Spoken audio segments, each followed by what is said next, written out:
Bonjour à tous, chères auditrices, chers auditeurs. Je suis Galatea Courbet, autrice, fondatrice et présidente de la maison d'édition The Green Codex. Et aujourd'hui, j'ai le plaisir de vous lire un extrait du roman Le Grand Œuvre, Le Voyage alchimique, que j'ai coécrit avec ma sœur Ariane Courbet, actrice de théâtre.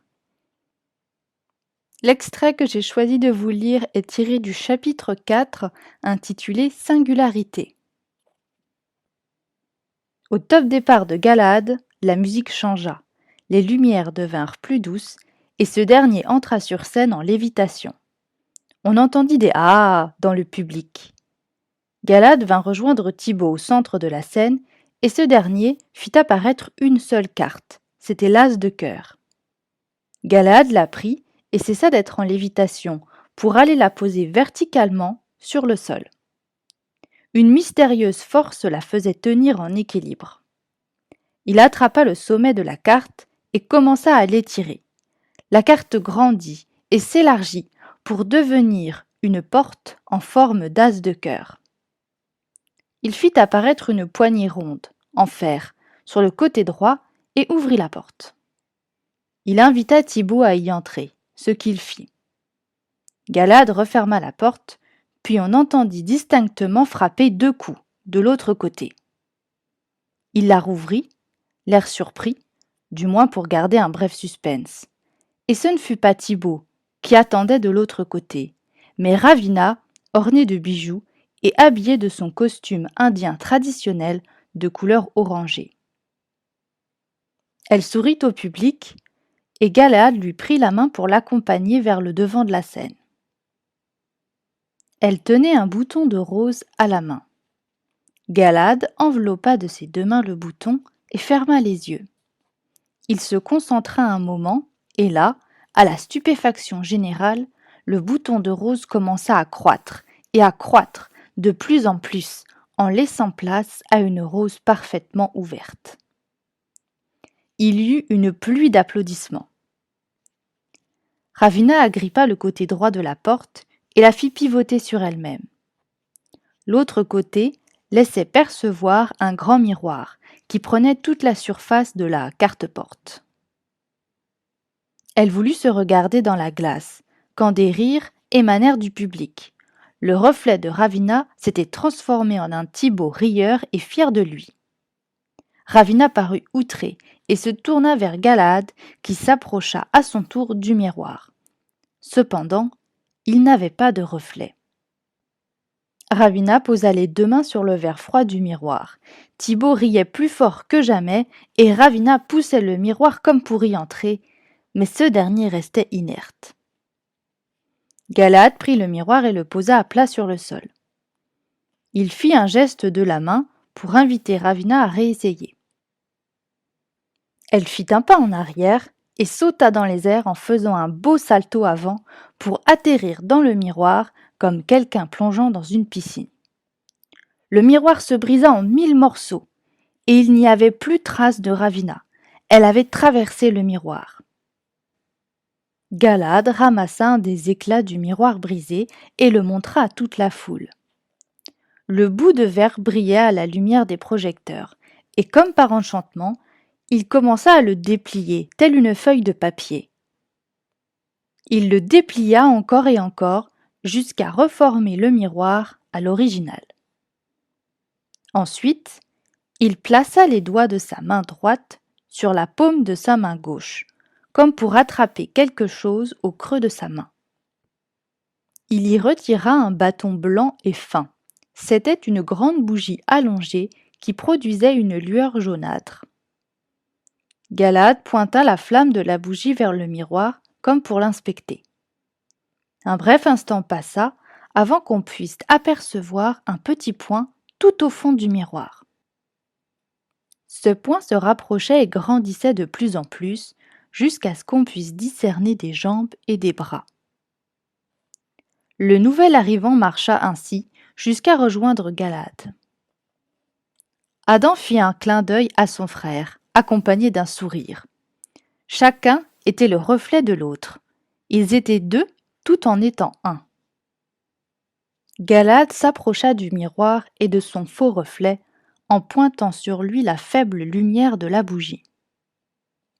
Adam tendit le bras, traversa le miroir et attrapa la petite flamme dans sa main. Il la regarda un moment et souffla dessus. À cet instant, une colombe traversa le miroir et s'envola dans la salle, accompagnée de paillettes scintillantes. Le public applaudit plus fort que jamais, et beaucoup de personnes sifflèrent en gage d'admiration. Galahad, voyant la performance de son reflet, se détourna de lui pour faire face au public, et décrocha de sa veste une petite broche papillon blanc et violet. Il la prit délicatement dans ses mains et attendit un moment. Le papillon artificiel prit vie, se transformant en un véritable papillon, virevoltant sur scène. Tout le monde applaudit, et l'on entendit des « ah » et des « oh » d'admiration. Le papillon finit par se poser sur le miroir. Adam l'attrapa de l'autre côté et le transforma d'un geste de la main en une guitare. Il commença à jouer une mélodie de sa composition. Mais Galahad sortit de son chapeau une palette de peinture et un gros pinceau pour peindre à toute vitesse un somptueux paysage sur le miroir jusqu'à ce qu'on ne puisse plus voir Adam. Cependant, ce dernier passa sa main au travers du miroir et de la peinture encore fraîche pour tendre la main à son frère. Galahad la saisit et le tira hors du miroir. Adam émergea progressivement, traversant le verre pour atterrir sur scène, sans aucune tache de peinture. Le public applaudit une nouvelle fois, stupéfait d'observer ces deux clowns sur scène. Ils saluèrent la foule un moment pour savourer leur triomphe, puis Adam se tourna vers le miroir et le rétrécit jusqu'à en faire un tableau. Galahad sortit alors un grand mouchoir blanc de sa manche, qu'il secoua pour prouver toute son authenticité et en recouvrit le tableau miroir. Adam fit de nouveau un geste de la main et le fit disparaître. Il ne restait plus que le mouchoir blanc qu'il rendit à Galahad. C'était enfin l'heure du grand final, le tour qu'ils avaient répété maintes fois cet après-midi. C'était ce moment qu'il devait être le couronnement de toute leur magie. Les autres tours du spectacle étaient faciles, ils les connaissaient par cœur. Celui-là était non seulement nouveau, mais aussi brillant. L'excitation emplissait le cœur des jumeaux. Galahad souleva Adam à bout de bras, comme prévu, pour le faire monter sur le mur. Les applaudissements furent de plus en plus soutenus. Adam commença à grimper lentement sur le mur, environ 1 mètre par seconde, comme il l'avait prévu. Il marcha jusqu'en haut du mur, afin d'atteindre la pomme au-dessus de l'arbre, la cueillit et commença à redescendre à la même vitesse. Pendant ce temps, Galahad se posta au bout de la scène, du côté droit, et attendit que son frère touche le sol. Adam n'avait plus qu'à croquer la pomme, faire 2 pas, poser son pied sur le sol et courir l'un vers l'autre pour fusionner, raison pour laquelle ils avaient surnommé ce tour « Singularité ». Une impatience s'installait peu à peu dans le cœur d'Adam et de Galahad. Il n'y avait plus qu'à finir ce tour et ce serait terminé. Le spectacle serait un véritable triomphe, ils en étaient sûrs, le public était déjà galvanisé. Adam croqua dans la pomme comme prévu, mais il y eut un problème.